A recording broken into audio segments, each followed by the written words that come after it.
Coming up on this week's edition of NCBA's Cattlemen to Cattlemen.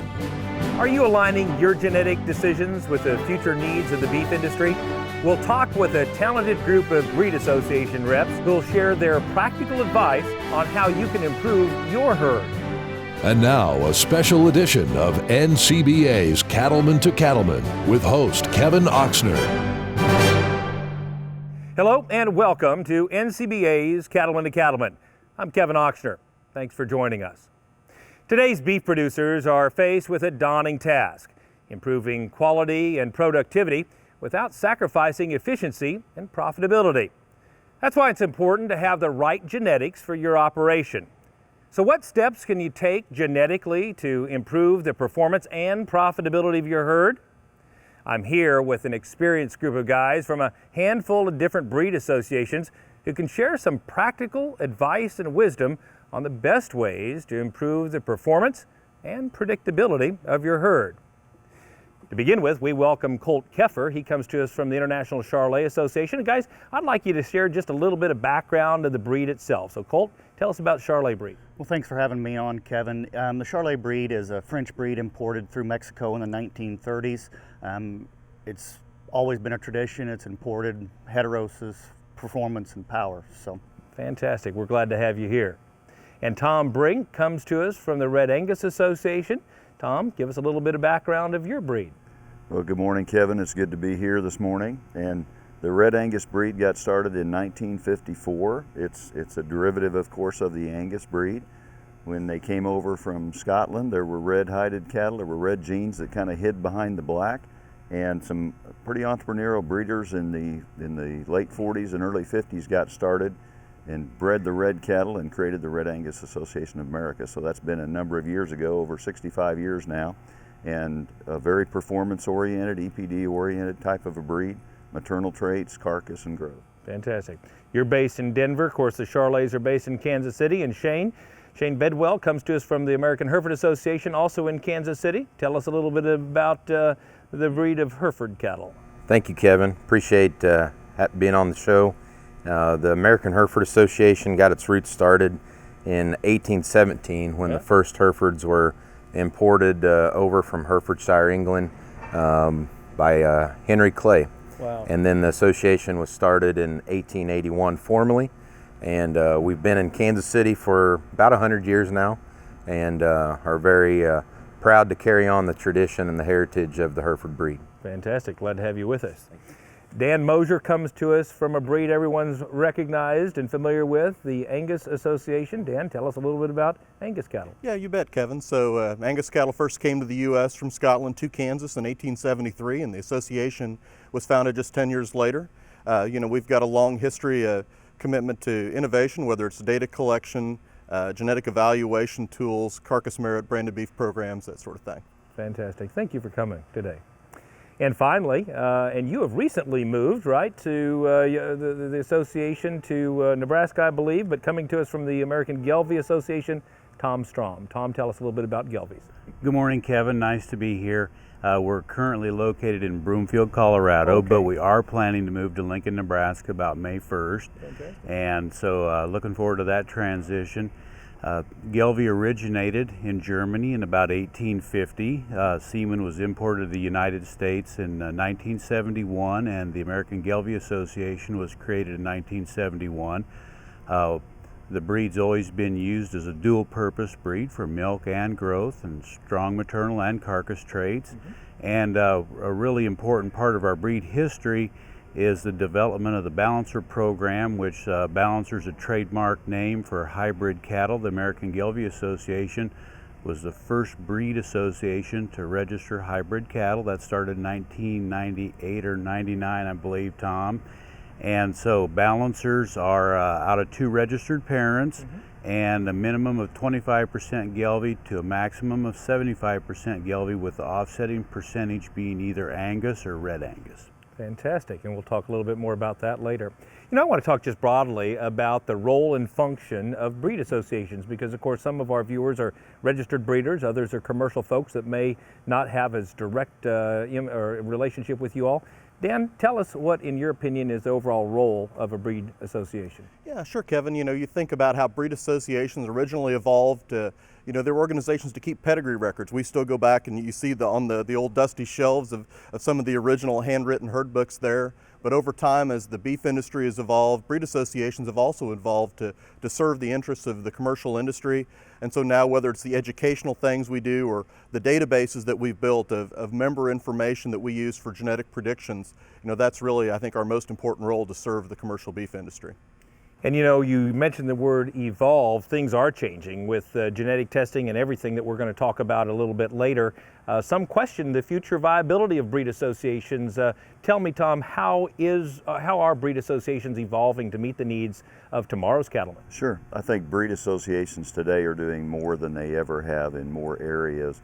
Like Dan mentioned, I mean, the foundation of what we do is provide service related to pedigrees and really documented cattle. There's never been a time in the history of the beef industry when commercial producers have really leveraged the value of documentation from a pedigree and from an EPD or genetic prediction standpoint than today. They're really keying in on that, so that part of a breed association is the foundation for all of us here. But we also do many other things, marketing programs.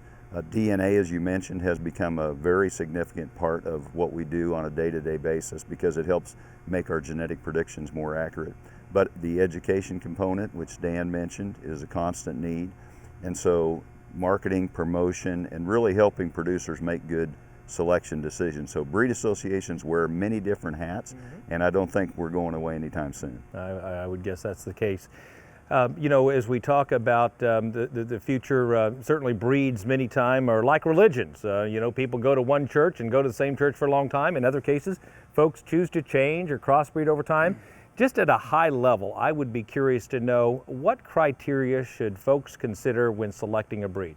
Shane, you want to get started? Yeah, thank you, Kevin. I think the big picture of looking at the breed focus and where you want to head in your operation is what kind of operation do you have? Are you a cow-calf guy that retains ownership all the way through the feedlot?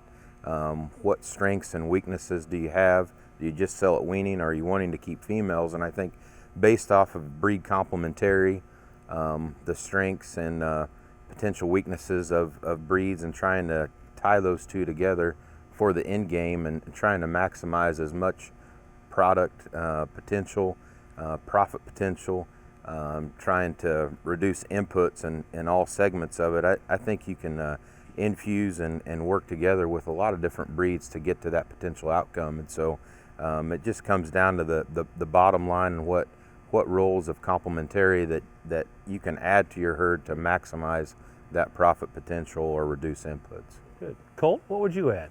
I would echo a lot of the same things. I mean, you've got to know what you're going to do at the end with your end product. Sure. And whether it's a mostly purebred type of commercial operation, quote unquote, or you're a mixed bag of breeds, you've got to know what your end product is, what your target goal is, and you've got to be able to balance everything.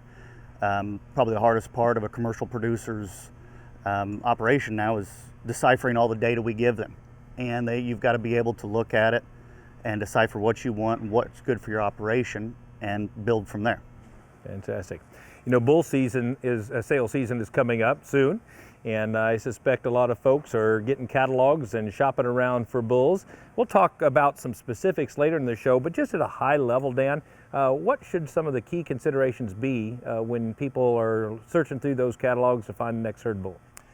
Kevin, I think it's always good for a bull buyer to really define that job description. What do we want that bull to do? Is he going to be used on first calf heifers or not? Are we going to keep daughters of this bull? Are we going to retain ownership of these cattle? Are we going to market the calves through a value-based program? There's a lot of good bulls out there, and the one that fits one person's specifications may be very different. And so I think it really is important for producers to get down to some very fine details, exactly what we expect that bull to do. That's right. What else would you add, Tom? Well, I think it's important for producers to keep in mind maybe what are some of the strengths or potential weaknesses in their operation, okay, and where they need to make improvement, So if they're wanting to increase growth in their calves or something like that, performance in the feed yard, or if they're wanting to put emphasis on marbling and other carcass traits, or if it's maternal traits for keeping replacement females. Well, I have a number of more questions to ask you on that topic, and we have a lot more ground to cover before we're through. Coming up, our panel will discuss EPDs, both how they're developed and the long-term benefits they offer producers. Stay with us. We'll be right back. When it comes to the beef business, there's no room for gray area. The decisions being made in Washington affect the future of the beef industry, the livelihood of your fellow farmers and ranchers. Your National Cattlemen's Beef Association knows there's what benefits cattlemen and there's what doesn't. To us, it's as clear as black and white. Visit joinncba.org to learn more.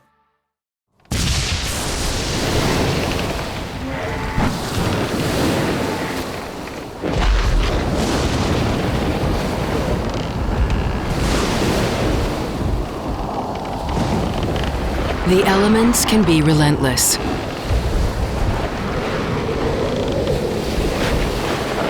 Make sure they have respiratory protection to match.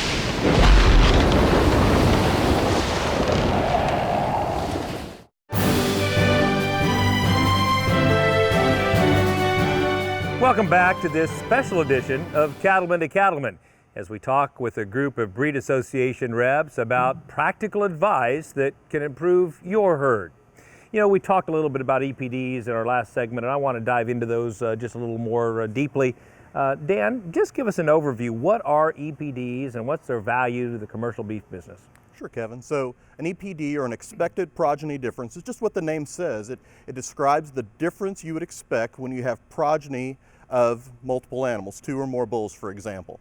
And the real value there is it's combining all the information that's available. So we're taking the pedigree information, the animal's own performance, all kinds of relatives in our databases, now adding genomics, and on older animals like AI sires, progeny data comes into it.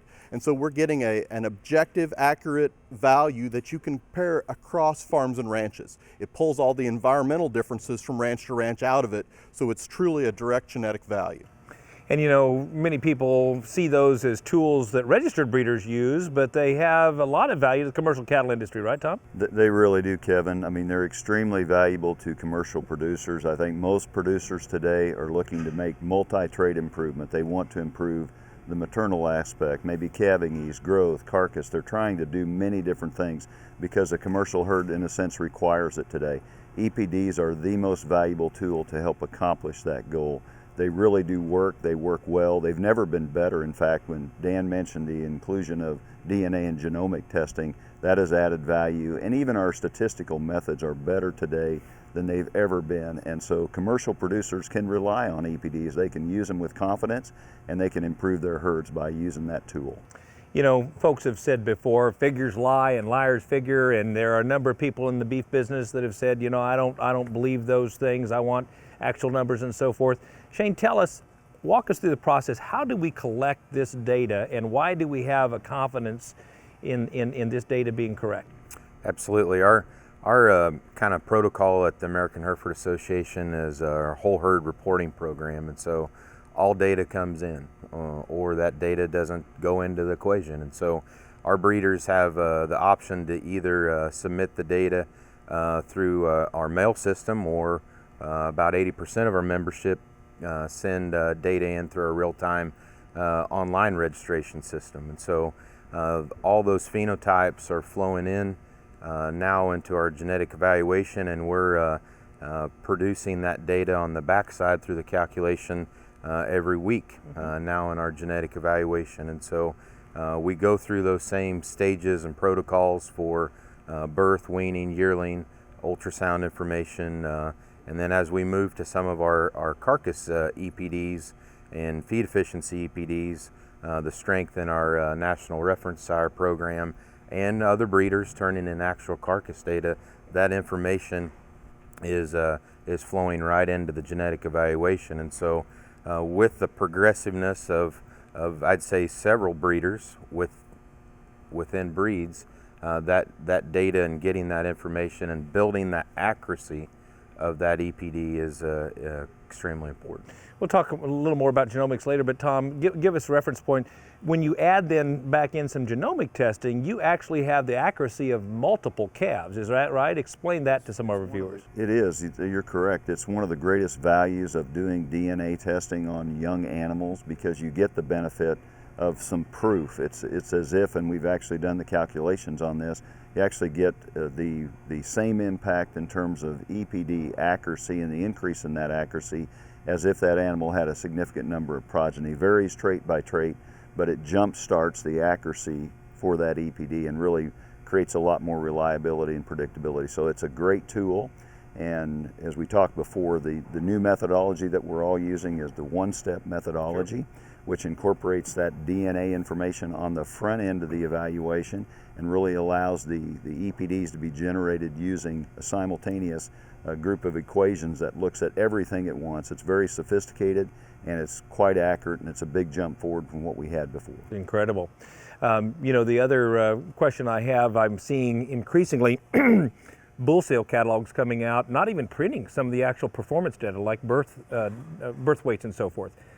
What guidance would you give producers who are looking through a catalog relative to what emphasis they should place on actual performance data versus EPD? Cole?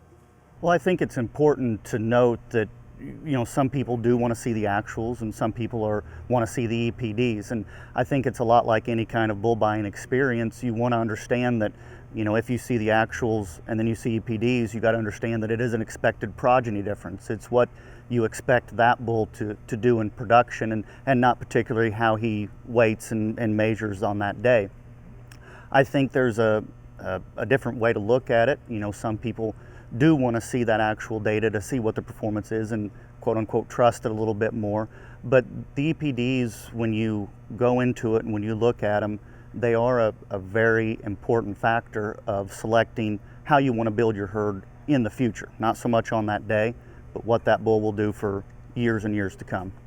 Dan, what would you add? What guidance do you give folks in terms of how they rate that relative information? Sure. Well, Kevin, first I think it's important to know as you look at seed stock to know that the data was collected. It's important that our seed stock producers continue to take the birth weights and the yearling weights and do the ultrasound measurements, that the data in fact was collected and submitted into the evaluation. Once that's done though, and it's all baked into the EPD, the most accurate tool is the EPD because it weights all those pieces appropriately. And so I think that's where producers should focus their information. That sometimes when you focus on an individual data point, for example, an actual birth weight, if you go through a sale catalog and pick the bull with the lowest actual birth weight, you'll probably get one that was born to a first calf heifer. Because that first calf heifer is going to have a calf 7 to 9 pounds lighter than she would when she's older. That's not going to be transmitted back to your herd. It's just an environmental thing, and those are the things that the EPD equations pull out. We talk about EPDs, but one of the things that y'all have, I think, done a really nice job of is introducing indexes, because many times, folks' eyes glaze over when they look at all the numbers that you provide for all the EPDs. Tom, explain what an index is, and let's have a conversation about those. Well, I think the American Gelbvieh Association created one of the first indexes about 2000 with the feeder profit index, and so it looks at all the growth and carcass traits. And so, if you're selecting bulls for terminal feeder cattle, you can use that index for high growth and high carcass traits. And then I would like to look at some of the individual components of that trait, like marbling, for instance, to make sure that bull has an acceptable EPD for marbling and isn't all growth, for instance, with low marbling. Economic indices are critically important. Tom, talk a little bit about that. You've got some experience there. Right, we call them bioeconomic indexes, which is really what they are. They take the production traits and even the cost traits that we have and put those together and market weight those traits to give the producer an economic index that will affect their profitability very directly. They're, like we talked before, most producers are interested in multi-trait improvement. They're trying to do a lot of things at once. They're trying to juggle a lot of balls and kind of balance their selection.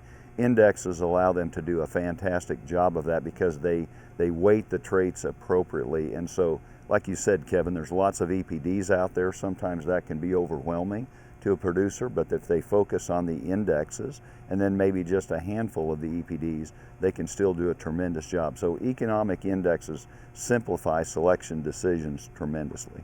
Dan, your dollar beef has been widely acclaimed across the industry. Have you seen a lot of consistency and predictability in terms of high dollar beef cattle actually being more profitable? Yeah, absolutely. We see a real improvement through the use of that index in marbling and feedlot performance conversion.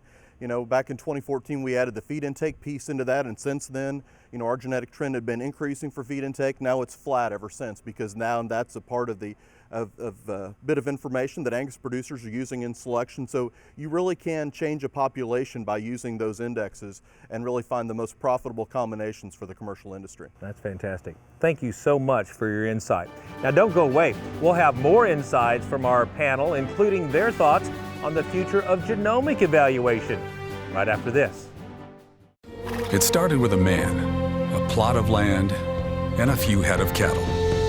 That man, your great-grandfather. You've got his name and his legacy too. It's what you fight to live up to and work to leave behind.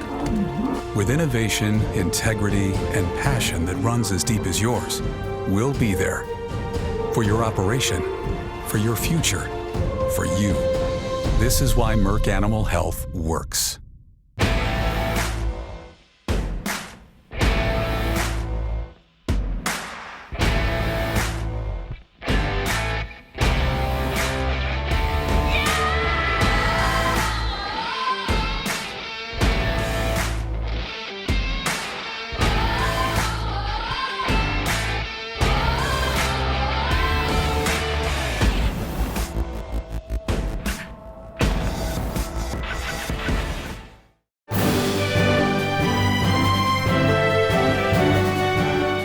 Welcome back.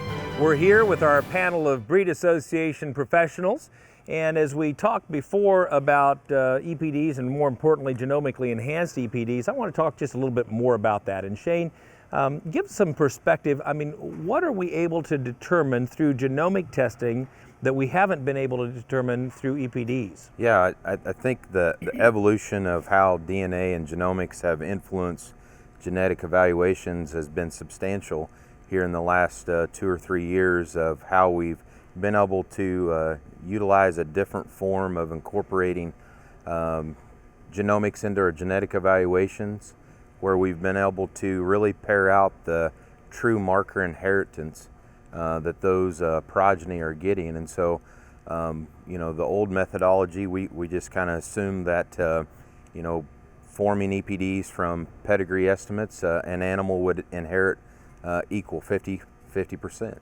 and from both parents. From both parents, and now we're kind of seeing that you know, just like brothers and sisters that you have at home, we're not all quite the same. That's right. You know, and so that really becomes important as you look at the economically relevant traits of maybe a sire really has the potency to pass on all those favorable markers for say some of the maternal traits or carcass traits, whatever it may be. And so now we can really drill down, and that's the cool part about that genomically enhanced profile or EPD, is not only you're getting that more desirable proof and accuracy, but the prediction and quality of that prediction relative to those economically relevant traits is a lot higher accuracy.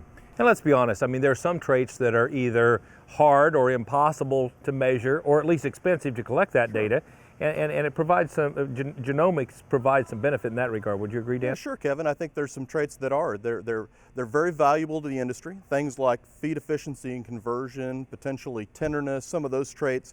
It's just not feasible to collect those on every animal out there in the population, but we can leverage genomics, you know, intensely measure certain animals, and then with the DNA test extend that knowledge to the whole population, and so we can make, you know, tremendous genetic improvement in some of those traits. It's never been possible before. What, in your opinion, does the future of genetic testing look like to you? Well, I think that as this proceeds forward, that there'll be new traits of interest, more things. We're starting to look at some things that are really regional and adaptability type traits. We've recently released a research run looking at PAP, or indications of altitude disease, which for most of your viewers is not relevant, but for a few of them is critical.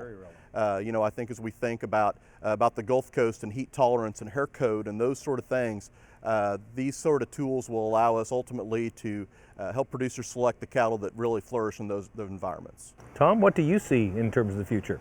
I think we'll see more collaboration and working together with the different beef breed associations, and Red Angus and Gelbvieh are both involved in IGS, which is International Genetic Solutions. Sure. That's a collaborative effort of 7 U.S. beef breeds and their Canadian counterparts, and Simmental, Limousin, and Shorthorn are involved in that organization as well. Fantastic. And let's talk about the commercial application of this, because at the end of the day, that's where the rubber hits the road. And so what is the value of genomic testing, Tom, from a commercial perspective? It's getting stronger every day, Kevin. I think this is a new tool that's going to be available and is available to commercial producers to help them with heifer selection. Most producers keep their own replacement heifers, but we haven't had a window. We look at them, we evaluate them phenotypically. Hopefully we look at their feet and their disposition and maybe the udder of the dam. Those are all good things to do, but we also don't get a chance to look inside at the genetics of a commercial animal. But through DNA testing now, we actually can do that.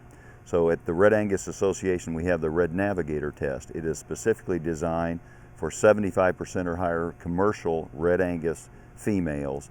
And we find that producers get great information from doing that testing to really help them fine-tune their heifer selection picks. We don't tell them not to look at the heifers. They still need to evaluate them phenotypically, but having that DNA information, having those scores on virtually the same traits as we have EPDs is tremendously valuable. And so I think we'll see that across the industry more and more. I think it's the future of commercial heifer selection, is using DNA as well as the stockman's eye, so to speak, to pick those replacement heifers. And when we think about just what it costs to develop a replacement heifer, it really is a wise investment. Would you agree? Absolutely, absolutely. You better get that decision right. That's right. Thank you guys for that insight. And still ahead, we'll talk with our panel about crossbreeding and how that could impact an operation.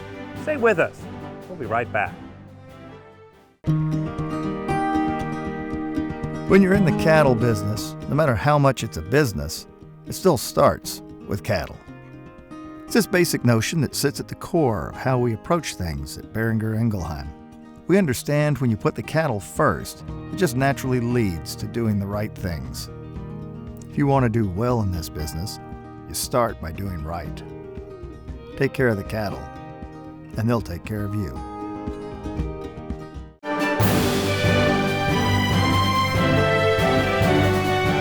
Welcome back. We're talking with our group of Beef Association experts about a variety of topics that cattle producers face on their own operation. And we've talked a lot about data and EPDs and genomics. I'm curious, how does all that data translate to actual results on a ranch? Tom? One great example would be our stayability EPD in the Red Angus Association. And there's other breeds that have a stayability EPD as well. That's really a cow longevity EPD. What we find at Red Angus in analyzing the top quartile best bulls in terms of siring daughters with high stayability versus the bottom end of the bell curve, the difference is 1 live calf per productive lifetime of the cow. So that's very substantial. I mean, we all want cows that go into the herd and last a long time, and so we don't have to have a high turnover and high replacement rate. So the stayability EPD is a great example of it translates into more live calves during a cow's lifetime. And so these tools really do work, and that's a very, very important trait. Stayability, longevity, very important to all producers. It's something that we really want in a commercial herd. We want it in every herd, right? And so the stayability EPD is a great example of how you can actually look at a trait and improve the number of live calves per female lifetime. Now, I know we're talking with a group of breed association representatives that are very focused on one breed, but heterosis is not a new thing. It's worked in the corn business and the swine business and the cattle business, and you'd mentioned early on that you were the first breed association to really embrace crossbred animals and papering those crossbred animals. Talk to us about the value of crossbreeding, what people should consider in establishing crossbreeding program. Well, I think the importance of crossbreeding is to be able to increase your production and lower your production cost, and So we talk about heterosis and hybrid vigor. One of the things that is very important is to keep in mind breed complementarity, so that depending on what your goals are and the direction of your program, that you can take advantage of the strengths of different breeds that complement what you're doing and where you're trying to go. And you know, when we talk about heterosis, there's maternal heterosis, there's an increase in growth and performance, and also there's an increase in health in crossbred calves in the commercial industry. Fantastic. Colt, your breed was one of the very first to capitalize, of course, the Continental breed that came in as a key cross on some of these British breeds. Give us your take on crossbreeding and its value. Well, crossbreeding, heterosis, hybrid vigor, I mean, it's all the hallmark of what the Charolais breed is. And we talk about EPDs, we talk about all these production values that go into the commercial cow-calf operation now. And honestly, the simplest thing that I see a lot of people do is focus on their cow herd, purchase a Charolais bull, turn it out, and then market their calves from there on. And that's the easiest thing that a lot of people can do to add dollars to their bottom line is heterosis. They get as much punch and value out of that simple heterosis as anything. Too often we can get a cow herd that's, with the increase of AI and the ET technology, sometimes a cow herd can get too intertwined and too related to each other, and heterosis really helps inject the things we talked about, the extra health and the added benefits, as well as growth and as well as performance at the end of the day. So if somebody's watching the show and is either considering, changing breeds or implementing some sort of crossbreeding program, what guidance would you give them, Tom?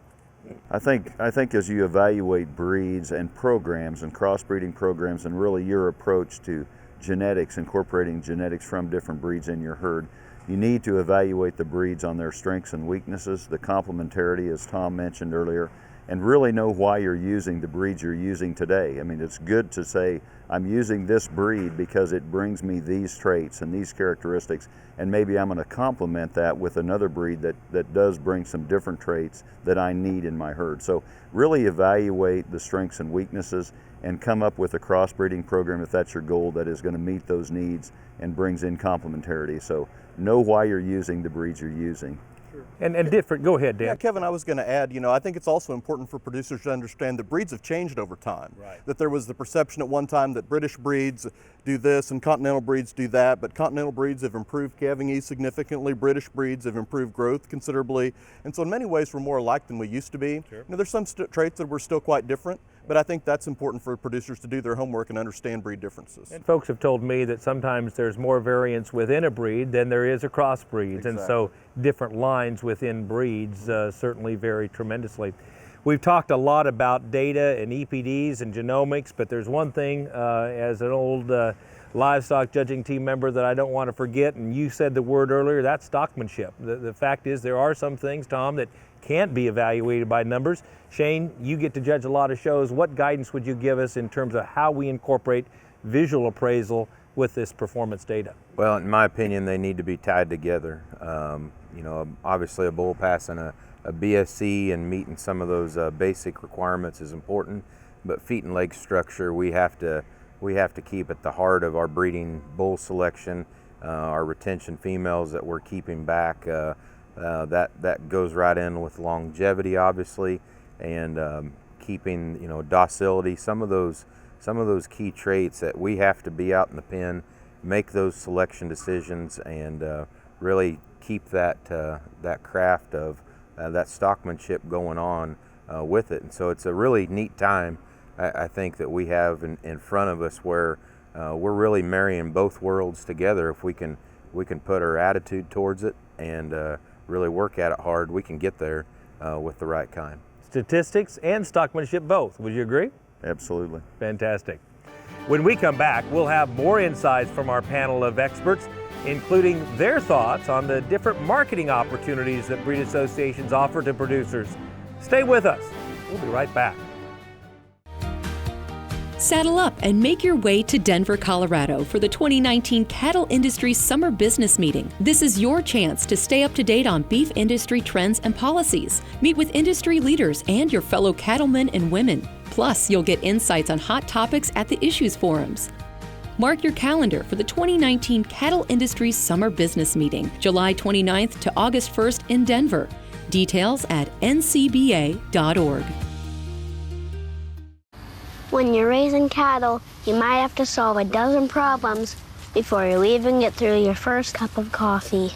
Still, one thing we don't ever have to worry about is implant performance. We use Synvex Twingrass. It's the only true 200-day trim-blown acetate implant for grazing steers and heifers. And you can actually drink this before it gets cold. Ooh, that'll put hair on your chest.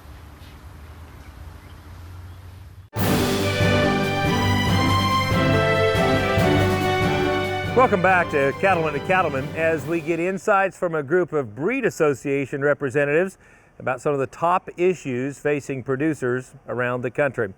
You know, one of the changes that I've seen in breed associations is you all used to be so focused on helping market registered seed stock, and most associations now are really increasing their focus and attention on helping create value and market those commercial calves out of their registered seed stock. So I'd like to give each one of you an opportunity to talk just a little bit about some of those programs.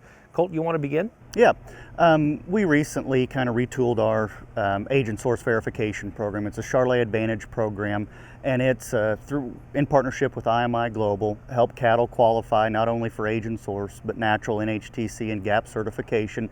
It's really just an opportunity to help lend a little bit more marketability, a little bit more identification to those Charolais influenced cattle, and help them try to tap into the markets, whether you go to a sale barn, you take them to a video auction, pick your platform. We want to be able to help those cattle maximize their value. Tom, the Red Angus Association has a very popular tagging program that I'm familiar with. Tell us a little bit about that. Yeah, the FCCP, as we call it, Feeder Calf Certification Program, has been around since the mid-90s. It was actually the very first PVP done with USDA in the cattle industry, in the beef cattle industry. And the program's still growing rapidly because it does bring identification and it brings some documentation to what the calves are. That's becoming increasingly important. If you look at what's happening in the buyer community, i.e. feedlots, order buyers, they're looking for more documentation. They don't want just